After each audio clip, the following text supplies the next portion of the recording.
I appreciate your forbearance in that. We just sat around ahead and we didn't see it, so I thank you for allowing us in to speak on this Central Bank Individual Accountability Framework Bill 2022, second stage.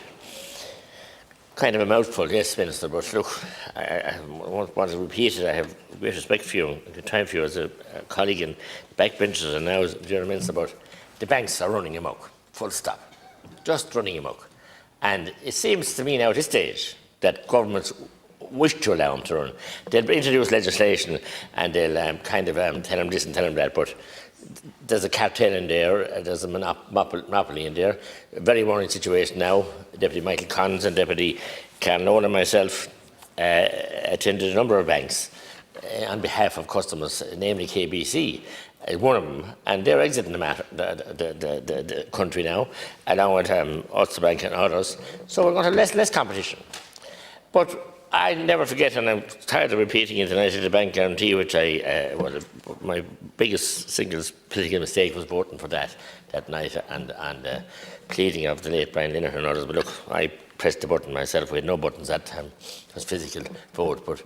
And why wouldn't they? Ever since they just decided to create a crisis and pushed it all into a state of collapse and got bailed out or got a bank guarantee and debts written off. And then it came to the so-called bailout, which I described as a clean-out, and I voted against it. And our friends, now that your Taoiseach is running off, admiring and beholding to the globalists in Europe, when the French and Germans are going to destroy our agriculture and other aspects as well. So we're a very troubled European project now as far as I'm concerned, and we're net losers now all over the place. But when we got a so-called the bailout, we got money from the IMF at 2.9%, and we paid 6% for our European friends. Can you imagine? At that stage, the bondholders were insured as well. So they left all the way, pardon the pun, to the bank, because not only was the insurers not called in, the Irish taxpayers were the patsies. And your grandchildren, Minister, if you have any, and my grandchildren, and their children probably won't ever have it paid off. It was an enormous, savage amount of money. And it was just pure unbelievable. And then from that case on back, and what we see happening in the last couple of years was totally distasteful. Retired members of this House and members of European Parliament and different places are now advocates for the banks. And they're only out the door here a wet month or a wet week. Surely there must be legislation, in this legislation we must have a barrier put in there that politicians and public servants who are in the Department of Finance and senior positions, that they can't become advocates, advisors, you name what you like, they have a different name on it, for the banks. So this is putting the fox in charge of the henhouse. So, Minister, you have a lot of work to do.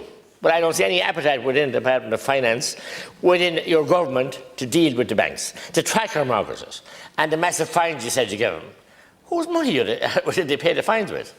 I mean, it was the account holders' money that paid the fines. It was the public's money that paid the fines. And the fines were minuscule in compared to the billions of profits that they have and have had. So, Minister, I mean, you have no appetite to tackle the banks.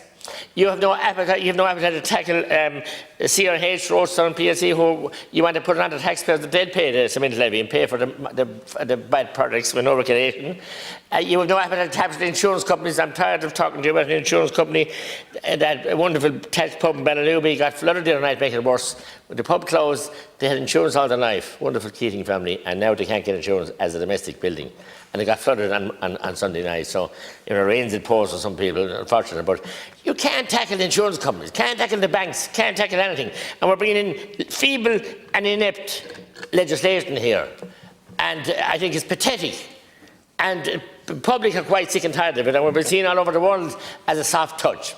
We must have in this legislation, and we hope to get amendments down to that, the vulture funds and the so-called, these people that Michael Noonan welcome to this country. Imagine the word vulture. How many would the word vulture? You see what they do to a pet lamb when it's been born, and the connotation, then with a vulture. And the name is very appropriate for them. But they must be accountable to the Finance Committee and Public Accounts Committee.